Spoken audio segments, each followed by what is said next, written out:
2025년 10월 전 세계가 깜짝 놀랄 만한 소식이 전해졌습니다. 미국 대통령 트럼프가 한국의 핵잠수함 건조를 공식적으로 승인한 거예요. 이건 그냥 단순한 군사 뉴스가 아니에요.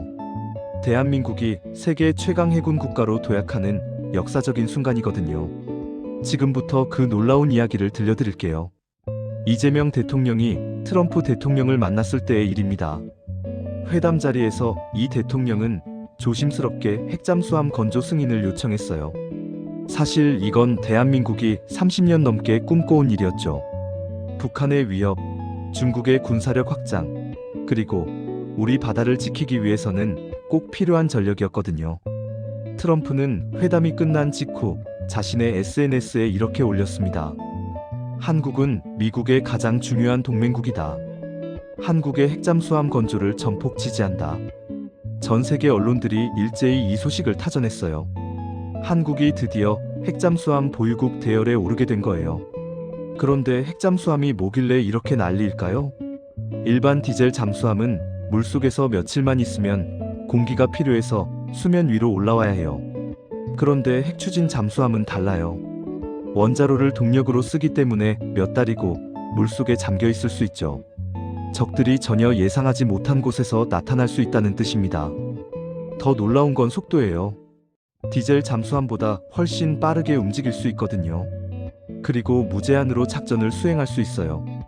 연료 걱정 없이 태평양 어디든 갈 수 있다는 겁니다. 이게 얼마나 대단한 능력인지 아시겠죠? 건조는 한화 필리 조선소에서 진행될 예정이에요. 한화가 미국 필리 조선소를 인수한 건 정말 신의 한 수였던 거죠.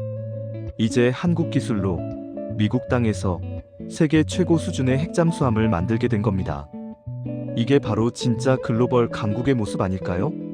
미국 군사 전문가들은 입을 모아 칭찬했어요. 한 전문가는 이렇게 말했죠. 한국은 이제 태평양의 게임 체인저가 될 거다. 북한뿐만 아니라 중국의 해양 팽창도 견제할 수 있는 핵심 전력을 갖게 됐다. 또 다른 전문가는 이렇게 분석했습니다. 한국의 조선 기술력은 이미 세계 최고 수준이다.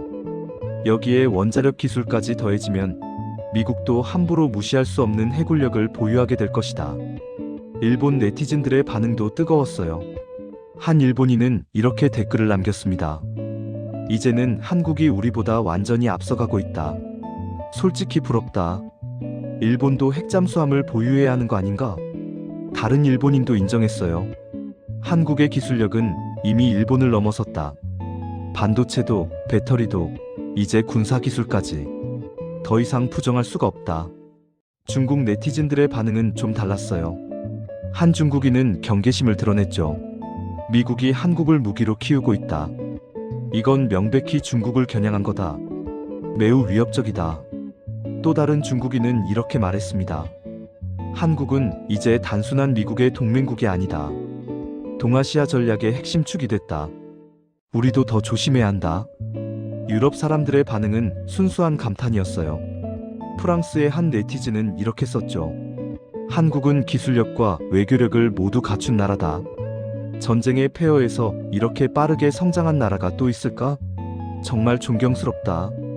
독일 네티즌도 칭찬을 아끼지 않았어요. 한국은 언제나 우리를 놀라게 한다. K-팝, 반도체, 그리고 이제 핵잠수함까지. 이 나라는 정말 대단하다. 한국이 핵잠수함을 만들 수 있는 건 기술력이 있기 때문이에요.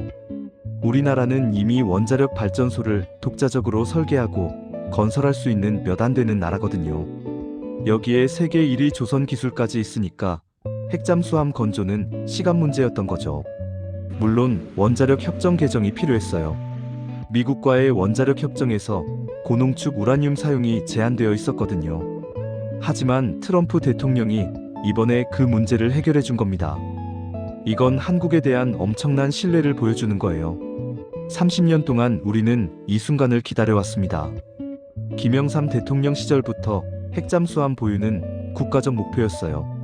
하지만 기술도 국제 환경도 준비되지 않았었죠. 그런데 이제 드디어 그 꿈이 현실이 됐습니다. 한화의 미국 진출도 큰 역할을 했어요. 한화가 필리 조선소를 인수하면서 미국 내에서 군함을 건조할 수 있는 발판을 마련했거든요. 이제 한국 기업이 미국 해군의 주요 무기를 만드는 시대가 온 거예요. 이게 얼마나 자랑스러운 일인지 모르겠어요. 글로벌 조선 강국으로서 한국의 위상도 완전히 달라졌습니다. 중국이 물량으로 밀어붙이고 있지만 기술력에서는 한국을 따라올 수 없어요. 특히 군함이나 특수선박 분야에서는 한국이 압도적이죠. 우리 부모님 세대는 전쟁의 폐허 속에서 살았습니다. 먹을 것도 없고 입을 것도 없던 시절이었죠. 그런데 지금 우리는 어떤가요? 핵잠수함을 만드는 나라가 됐어요. 세계 7위 경제 대국이고 K-팝으로 전 세계를 사로잡고 있죠. 70년 만에 이뤄낸 기적입니다. 할아버지, 할머니들이 피땀 흘려 일하셨고 아버지 어머니 세대가 밤낮 없이 공장에서 일했어요. 그 덕분에 우리가 지금 이 자리에 있는 거예요. 정말 감사하고 자랑스럽지 않나요? 세계가 한국을 두려워하고 존경하는 시대가 왔습니다. 북한은 우리를 함부로 도발할 수 없게 됐어요. 중국도 한국을 무시할 수 없게 됐죠. 일본도 한국의 성장을 인정할 수밖에 없게 됐습니다. 우리는 그 중심에 있어요. 여러분 한 분 한 분이 대한민국의 자랑이고 이 나라를 만들어가는 주인공입니다. 우리가 일하고 공부하고 세금 내고 투표하면서 이 나라를 키워왔어요. 그 결과가 바로 지금의 대한민국이죠. 핵잠수함은 단순한 무기가 아니에요. 이건 대한민국이 진짜 강대국이 됐다는 상징입니다. 이제 우리는 바다에서도 세계를 지배할 수 있게 됐어요. 태평양 어디든 갈 수 있고 우리 국민을 지킬 수 있게 된 겁니다. 앞으로 한국은 더 놀라운 성장을 보여줄 거예요. 다음 영상에서는 한국의 우주 산업이 어떻게 세계를 놀라게 했는지 알려드릴게요. 누리호 발사 성공, 달 탐사선 다누리, 그리고 민간 우주 기업들의 놀라운 성장 이야기를 들려드릴 겁니다. 좋아요와 구독은 대한민국의 자부심을 키우는 힘입니다. 여러분의 작은 클릭 하나하나가 우리나라를 알리는데 큰 도움이 돼요. 다음에 더 좋은 내용으로 찾아올게요. 감사합니다.